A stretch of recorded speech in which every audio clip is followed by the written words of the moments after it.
ನಮಸ್ಕಾರ ಸ್ನೇಹಿತರೆ, ಮಾಹಿತಿ ಕನ್ನಡ ಯೂಟ್ಯೂಬ್ ಚಾನಲ್ನ ಮತ್ತೊಂದು ವಿಡಿಯೋಗೆ ಸ್ವಾಗತ. ನಮ್ಮ ರಾಜ್ಯದ ಅಭಿವೃದ್ಧಿಗೆ ತುಂಬ ಮುಖ್ಯವಾದ ಒಂದು ವಿಷಯ ಏನು ಗೊತ್ತಾ? ಅದು ರಾಜ್ಯದ ಬಜೆಟ್. ಪ್ರತಿ ವರ್ಷ ಸರ್ಕಾರ ಹಣವನ್ನು ಯಾವ ಕ್ಷೇತ್ರಕ್ಕೆ ಖರ್ಚು ಮಾಡಬೇಕು, ಯಾವ ಯೋಜನೆಗಳಿಗೆ ಹಣ ಕೊಡಬೇಕು, ಜನರಿಗೆ ಯಾವ ಸೌಲಭ್ಯ ನೀಡಬೇಕು ಅನ್ನೋದನ್ನು ನಿರ್ಧರಿಸುವುದು ಈ ಬಜೆಟ್. ಈ ವರ್ಷ ಮುಖ್ಯಮಂತ್ರಿ ಸಿದ್ದರಾಮಯ್ಯ ಅವರು 2026-27ರ ಕರ್ನಾಟಕ ಬಜೆಟ್ ಮಂಡಿಸಿದ್ದಾರೆ. ಈ ವಿಡಿಯೋದಲ್ಲಿ ನಾವು ಈ ಬಜೆಟ್ ಒಟ್ಟು ಎಷ್ಟು, ಯಾವ ಕ್ಷೇತ್ರಕ್ಕೆ ಎಷ್ಟು ಹಣ, ರೈತರಿಗೆ ಏನು, ವಿದ್ಯಾರ್ಥಿಗಳಿಗೆ ಏನು, ಉದ್ಯೋಗ ಮತ್ತು ಟೆಕ್ನಾಲಜಿ ಕ್ಷೇತ್ರಕ್ಕೆ ಏನು, ಬೆಂಗಳೂರು ಅಭಿವೃದ್ಧಿಗೆ ಏನು ಎಲ್ಲವನ್ನು ಸರಳವಾಗಿ ತಿಳಿಯೋಣ. ಒಟ್ಟು ಬಜೆಟ್ ಎಷ್ಟು? ಮೊದಲು ದೊಡ್ಡ ವಿಷಯ, ಈ ವರ್ಷದ ಕರ್ನಾಟಕ ಬಜೆಟ್ ಒಟ್ಟು 4,48,004 ಕೋಟಿ ರೂಪಾಯಿ. ಹಿಂದಿನ ವರ್ಷಕ್ಕಿಂತ ಇದು ಹೆಚ್ಚಾಗಿದೆ. ಈ ಹಣವನ್ನು ಸರ್ಕಾರ ವಿವಿಧ ಕ್ಷೇತ್ರಗಳಿಗೆ ಹಂಚಿದೆ. ಆದರೆ ಒಂದು ಪ್ರಮುಖ ವಿಷಯ ಏನೆಂದರೆ ಈ ಬಜೆಟ್ ರೆವೆನ್ಯೂ ಡಿಫಿಸಿಟ್ ಬಜೆಟ್, ಅಂದರೆ ಸರ್ಕಾರದ ಆದಾಯಕ್ಕಿಂತ ಖರ್ಚು ಸ್ವಲ್ಪ ಹೆಚ್ಚು. ಸುಮಾರು 22,957 ಕೋಟಿ ಕೊರತೆ ಇದೆ. ಆದರೆ ಸರ್ಕಾರ ಹೇಳುವುದೇನೆಂದರೆ ಅಭಿವೃದ್ಧಿಗೆ ಖರ್ಚು ಮಾಡಬೇಕಾದರೆ ಸಾಲ ತೆಗೆದುಕೊಳ್ಳುವುದು ಸಹಜ.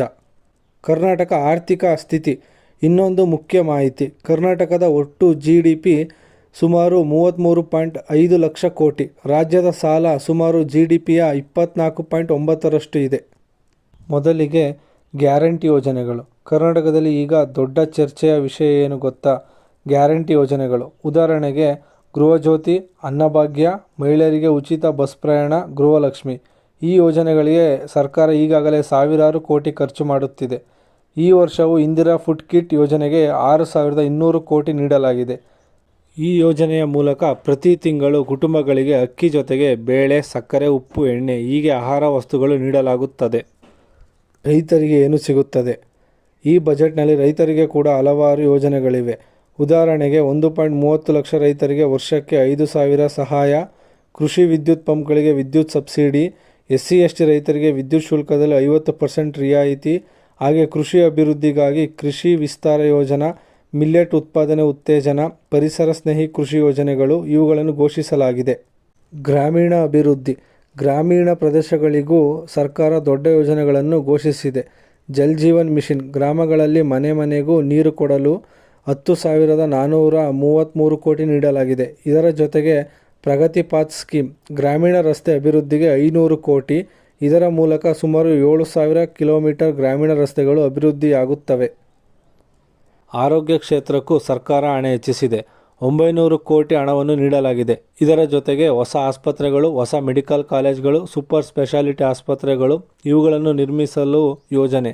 ಹಾಗೆ ಟೈಪ್ 1 ಡಯಾಬಿಟಿಸ್ ಇರುವ ಮಕ್ಕಳಿಗೆ ಉಚಿತ ಇನ್ಸುಲಿನ್ ಪೆನ್ಸ್ ನೀಡಲಾಗುತ್ತದೆ. ಶಿಕ್ಷಣ ಕ್ಷೇತ್ರ.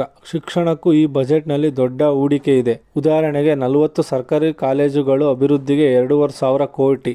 ಇದರ ಜೊತೆಗೆ 9 ಪಾಲಿಟೆಕ್ನಿಕ್ ಕಾಲೇಜುಗಳು ಅಪ್ಗ್ರೇಡ್, 15,000 ಶಿಕ್ಷಕರ ನೇಮಕಾತಿ, ವಿದ್ಯಾರ್ಥಿಗಳಿಗೆ ಮಾನಸಿಕ ಆರೋಗ್ಯ ಸಲಹೆಗಾರರು, ಹಾಗೆ 800 ಶಾಲೆಗಳನ್ನು ಕರ್ನಾಟಕ ಪಬ್ಲಿಕ್ ಸ್ಕೂಲ್ಸ್ ಆಗಿ ಅಭಿವೃದ್ಧಿ ಮಾಡಲಾಗುತ್ತದೆ. ಹಾಗೂ ಉರ್ದು ಶಾಲೆಗಳ ಅಭಿವೃದ್ಧಿಗೆ 400 ಕೋಟಿ ಮತ್ತು ಇತರ ಅಲ್ಪಸಂಖ್ಯಾತರ ಶಾಲೆಗಳ ಅಭಿವೃದ್ಧಿಗೆ 1,000 ಕೋಟಿ ನೀಡುವುದಾಗಿ ಘೋಷಿಸಿದೆ. ಬೆಂಗಳೂರು ಅಭಿವೃದ್ಧಿ. ಬೆಂಗಳೂರು ನಗರಕ್ಕೂ ಹಲವಾರು ದೊಡ್ಡ ಯೋಜನೆಗಳು.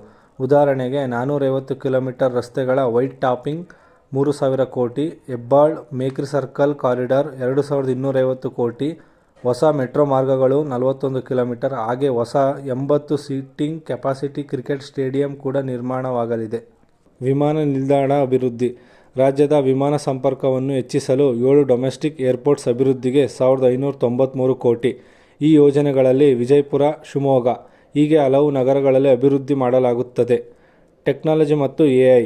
ಈ ಬಜೆಟ್ನಲ್ಲಿ ಹೊಸ ವಿಷಯ ಏನು ಗೊತ್ತಾ? Artificial intelligence. AI ಕ್ಷೇತ್ರವನ್ನು ಅಭಿವೃದ್ಧಿ ಮಾಡಲು 7 ಹೊಸ ಯೋಜನೆಗಳನ್ನು ಘೋಷಿಸಲಾಗಿದೆ. ಹಾಗೆ ಲ್ಯಾಂಡ್ ಸ್ಟ್ಯಾಕ್ ಪ್ರಾಜೆಕ್ಟ್, ಭೂಮಿ portal upgrade, Kaveri portal upgrade ಹೀಗೆ ಡಿಜಿಟಲ್ ಸೇವೆಗಳು ಕೂಡ ಸುಧಾರಿಸಲಾಗುತ್ತದೆ. ಮಹಿಳೆಯರಿಗೆ ಯೋಜನೆ. ಮಹಿಳೆಯರ ಶಿಕ್ಷಣಕ್ಕೂ ಸರ್ಕಾರ ಗಮನ ಕೊಟ್ಟಿದೆ. ಉದಾಹರಣೆಗೆ 31 ಮಹಿಳಾ PU ಕಾಲೇಜನ್ನು ಡಿಗ್ರಿ ಕಾಲೇಜಾಗಿ ಅಪ್ಗ್ರೇಡ್ ಮಾಡಲಾಗುತ್ತದೆ. ಇದರ ಜೊತೆಗೆ ಹಾಸ್ಟೆಲ್ ವ್ಯವಸ್ಥೆ ಹಾಗೂ ವಿದ್ಯಾರ್ಥಿ ಸೌಲಭ್ಯಗಳನ್ನು ಹೆಚ್ಚಿಸುವ ಯೋಜನೆಯೂ ಇದೆ. ಹೊಸ ವಿವಾದಾತ್ಮಕ ಘೋಷಣೆ. ಈ ಬಜೆಟ್ನಲ್ಲಿ ಒಂದು ಚರ್ಚೆಯ ವಿಷಯ ಕೂಡ ಇದೆ. ಅದು ಏನೆಂದರೆ 16 ವರ್ಷಕ್ಕಿಂತ ಕಡಿಮೆ ಮಕ್ಕಳಿಗೆ ಸೋಷಿಯಲ್ ಮೀಡಿಯಾ ಬ್ಯಾನ್ ಮಾಡುವ ಪ್ರಸ್ತಾಪ.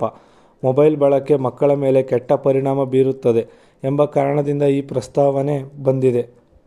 ಉದ್ಯೋಗ ಮತ್ತು ಉದ್ಯಮ, ಎಂಎಸ್ಎಂಇ ಮತ್ತು ಉದ್ಯಮ ಅಭಿವೃದ್ಧಿಗೆ ಹೊಸ industrial parks, skill development programmes, ಉದ್ಯೋಗ ಸೃಷ್ಟಿ ಯೋಜನೆಗಳು ಹೀಗೆ ಹಲವಾರು ಯೋಜನೆಗಳನ್ನು ಘೋಷಿಸಲಾಗಿದೆ.